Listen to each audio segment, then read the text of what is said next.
As many of you know, my name is John. I want to thank you for coming to this event, my talk, my very first talk that I've ever given. This is my first webinar.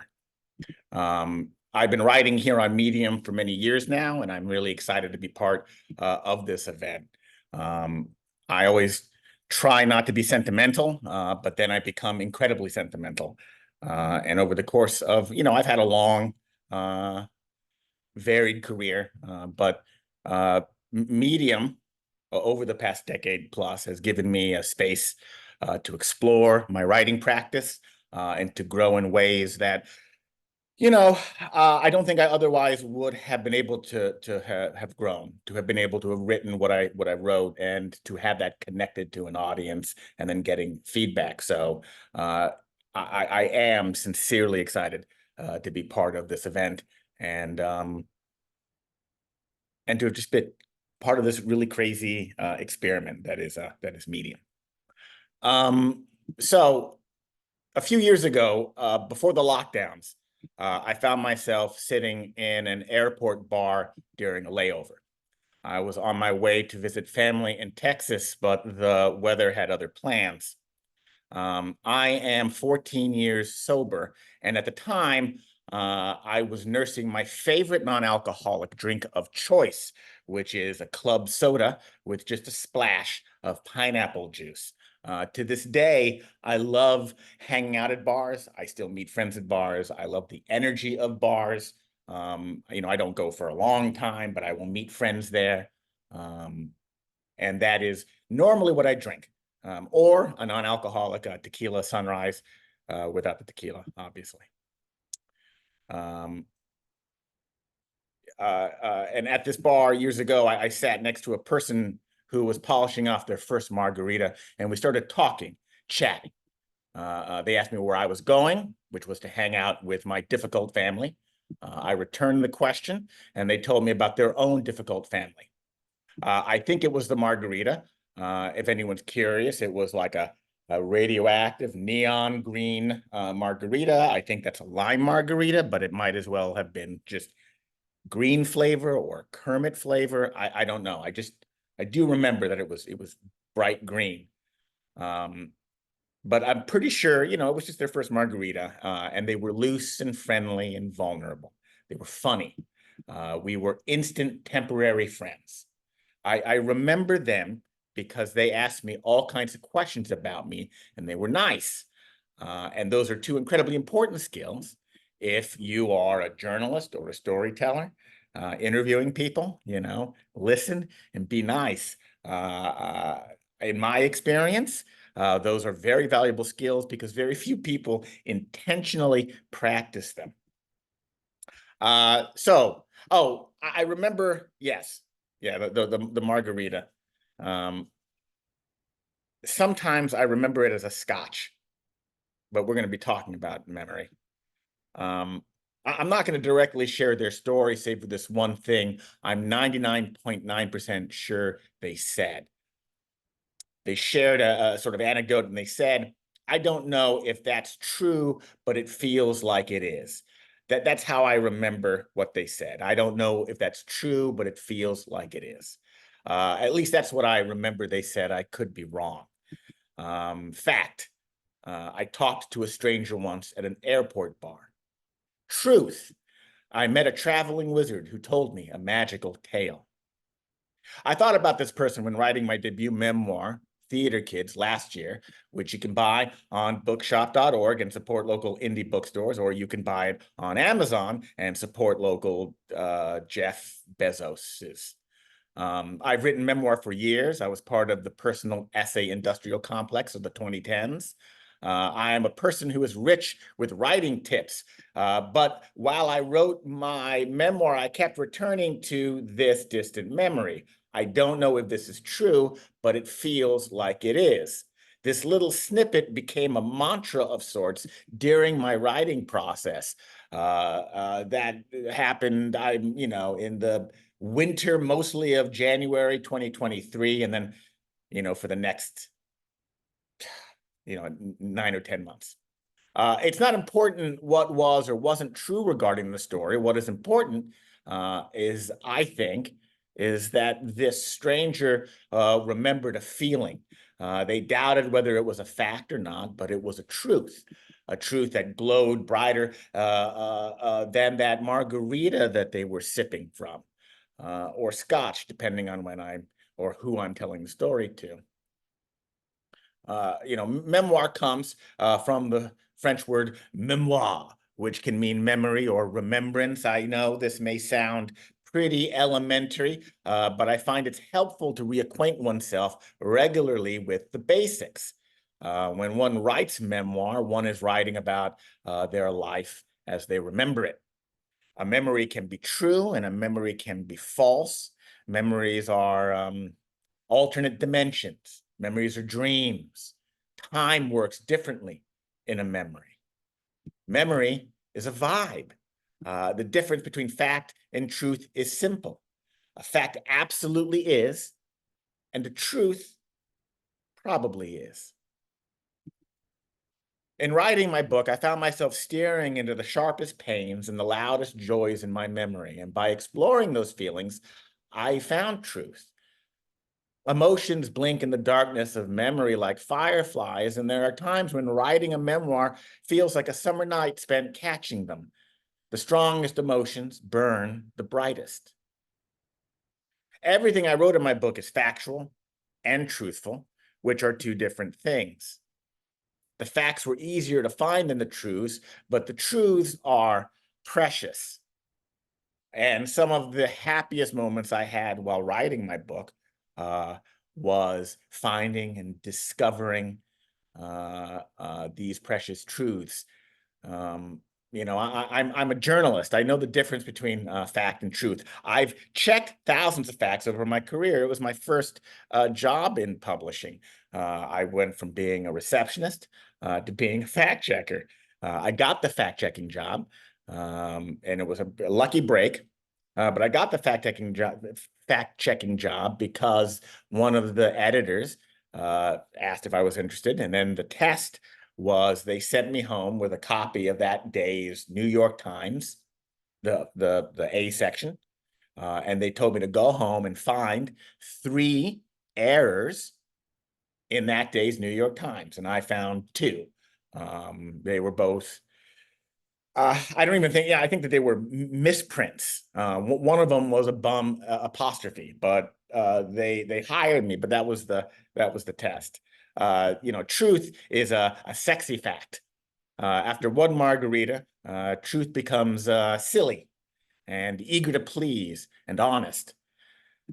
I've had the same conversation with my therapist, with my therapist as well, about truth versus fact. He respects both, but he prefers fact, at least at first. I've been in individual and group therapy almost as long as I've been on the wagon, and I learned long ago that memoir writing is not therapy. Therapy is a conversation with yourself. It is a form of self-love, and a therapist is a person trained to help people connect with themselves and others, and it is, most of all, work. Work done behind closed doors and between loved ones, and memoir is far simpler. It is the act of commodifying your life experience for the entertainment of others. Both the client-therapist and memoir-reader relationships are transactional, and both are honest in different ways. I love my therapist.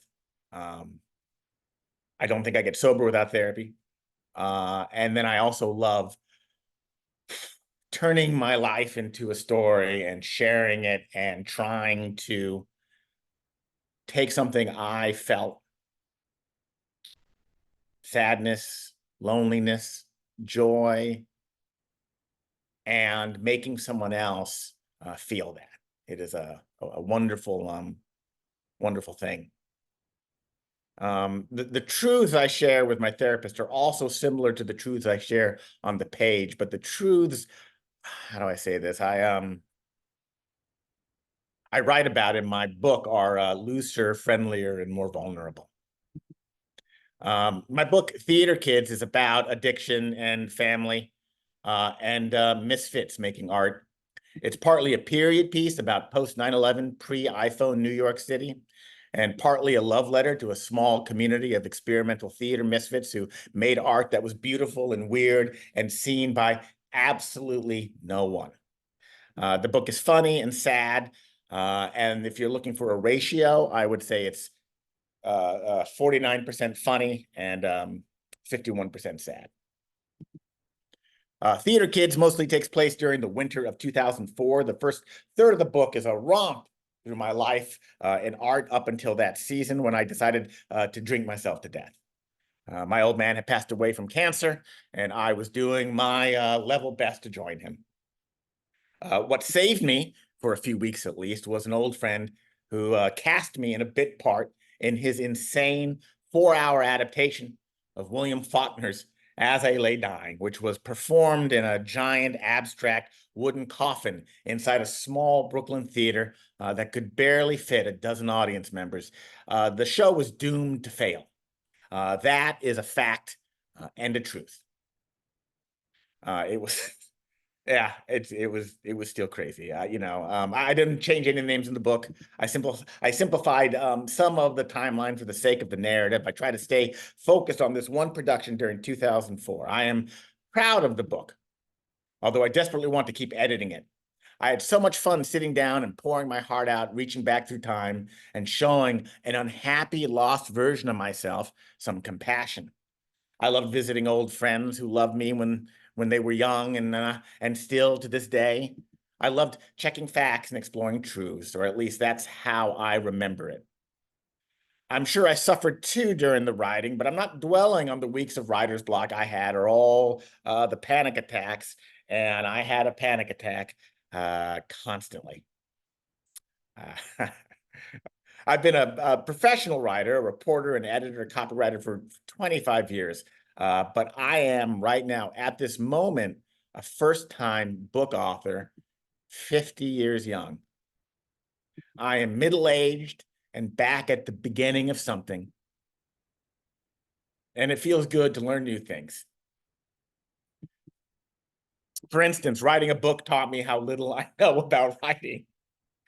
I have more questions than answers, and I know deep down the answers I seek can all be found in a second book, which will no doubt spark even more questions. What is truth? Who am I? Are we who we say we are? Why am I writing a book? Will anyone read my book? Should I have gone to law school? That one is a classic. Should I write another book? That is another golden oldie. That's something I've been asking myself. I am so proud of Theater Kids. I think it's pretty good. Now, I don't know if that's true, but it feels like it is. That is my chat. Those are my thoughts about memoir. Those are my thoughts about truth. I think I said that I'm rich in writing tips, and I am rich in writing tips, but I also have no idea what I'm doing. The book blew my mind, the process. So this is really the first time I have sat down and tried to put into words or put any thought about what it was that I did and how I did it. I would love to, I guess, for the remainder of the chat, we've got like 15 minutes or so, answer any questions. I would be more than happy. I've got a bunch of questions going on, but I'm just going to go first. The first one that I see, which is from Elaine. Um, uh, how do you use Medium to share memoir? I know that over the past few years, especially, Medium has had a big influx of readers and writers. But like I first published on Medium, I think I had a viral essay in maybe 2014 called New York Doesn't Love You that went viral. I read about Medium and I loved the look of the site. Medium has been ahead of the curve in so many ways, but one way that I really loved was It was so clean. It's always been clean and ad-free and easy to use. Such an incredible CMS. And, I had spent so many years working for websites crowded with ads, websites that were slow, that were filled with pop-ups. And I would use these CMSs that were complicated and no fun to use. And Medium's backend is wonderful to use and it looks beautiful. So I wrote something on it and it went viral. I didn't make any money off of it, but it connected me to an audience. And that has always helped me. The fact that Medium was able to connect me, the fact that I was able to experiment on Medium, and then that experiment was then introduced to readers who responded positively or negatively, just makes you a better writer. So that's one way. Medium connected me with an audience, and an audience too that wanted to read, versus other sort of sites. Joe Ellen, John, oh, that's very sweet. I thought you had a question. That's very nice to say. Jacqueline, do you go to the other players in your memoir piece to verify that your truth lines up with their truth? Yes. So, how does one manage the varied memories when it comes to telling one's personal story? This is a great question. As a journalist, I have a great interest in this. In Theater Kids, Theater Kids is one big messy love letter. If the book has an antagonist, it is a version of me that is lost and just lost and kind of chaotic. So there is no one adversarial. There's no one is cast in a bad light in this book, save perhaps for me. Everyone in the book, my mom, well, I'll talk about my mom. Everyone in the book, like Michael, the director who casts me, my friend David, who is this theater critic who introduces me to this world of experimental theater, to just other members of the cast, to ex-girlfriends that I mentioned. I gave them all very early drafts of the book. And most of them didn't give notes. A lot of them gave notes, but it was like overall note. Oh, I remember this, or there's one person remembered something sharper than I did, and I leaned into their memory.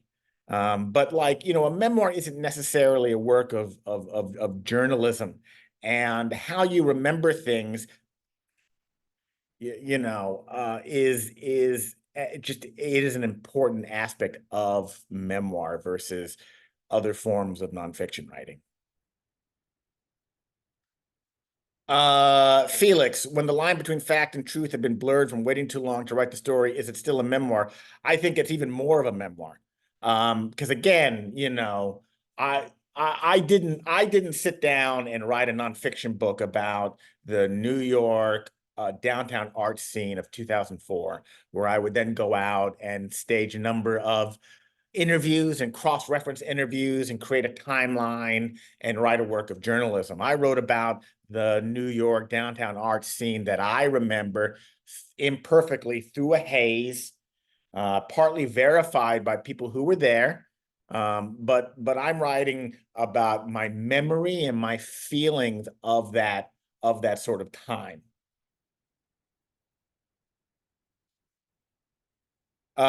David writes, John, I'm in the process of writing a memoir about my time in the Air Force. Would love to read it. And I published the first 7 parts on Medium. Perhaps by the time it's finished, it will be book length. Do you have any advice about fashioning a series of blog posts into a book? Thanks. Look, again, so this is a great question for someone who's a first-time author. I have spent the past 8 years trying to get a book published.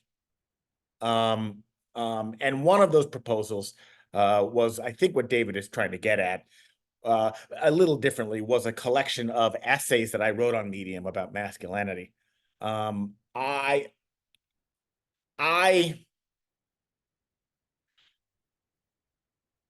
I I don't see any look, Medium, you own your content here on Medium, right? There are some publishers who are weird about reprinting or republishing essays or blog posts that someone else has printed or paid you for. But you own what you write on Medium. That's another reason I love the site. And so you have every right to, I call it workshopping. You know, there are some sections of Theater Kids, for instance, that were first born in essays on Medium that I then would workshop and like introduce it to an audience, and then maybe delete it or maybe change it. And for this book, there are some sections that I took from essays and from blog posts. I think it's, if your work is compelling, if it's honest, if it's authentic, if you believe in it, it doesn't matter if it's a collection of blog posts or not. Um, um, I don't even know if that's important in the proposal.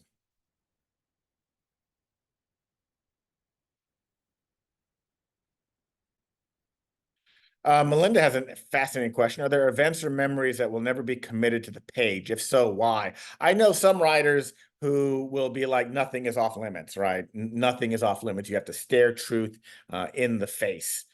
Um, I think I have found over the years editing memoir, like essays, uh, you know, in my talk, I started to talk a little bit about the difference between therapy and um, memoir.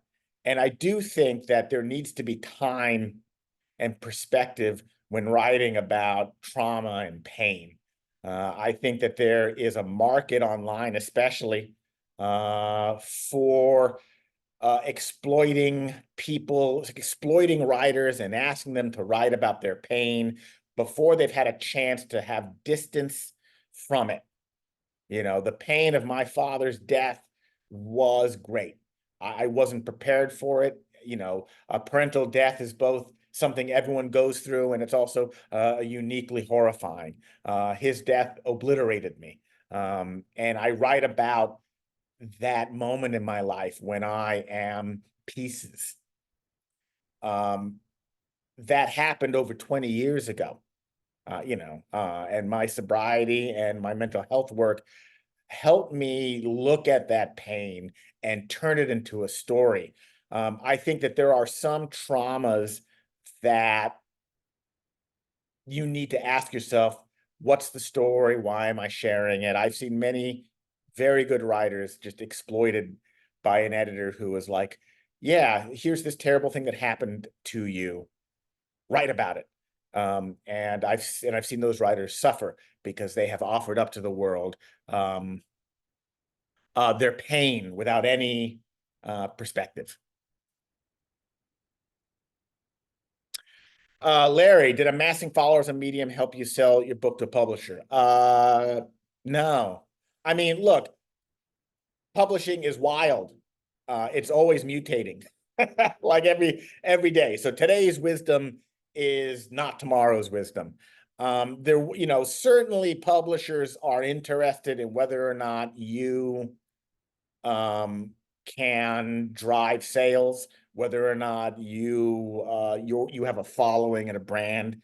But publishers also know now, however, 15 years into the social media era, that there are some people that have six-figure social media followings that sell a book, and then there are I've worked for celebrities too who have these enormous social media followings, and then when you try and sell something to those followers, they don't buy anything. So yes and no. Medium specifically is not a platform that for me is about direct promotion. I don't really have any data on whether or not I've sold any books through Medium. But that is not to me the value of Medium. That's not the value of Medium. And I can't stress how valuable and unique I think this community is, especially in comparison to other social platforms. I'm going to do one more question, And then I'm going to there's so many questions.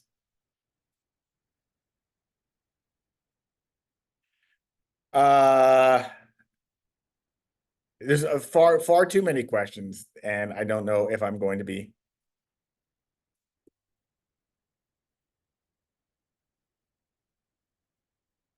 I mean, okay, what memoirs do you remember from other authors? William Raff.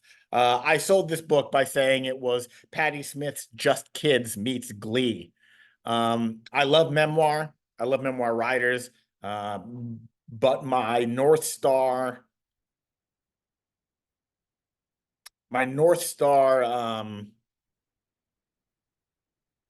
memoir was Patti Smith's Just Kids. I love it desperately. That is a book about brilliant, talented artists living through a historic period. Theater Kids is not about that. I think Theater Kids is funnier than Just Kids, though, because the stakes are lower.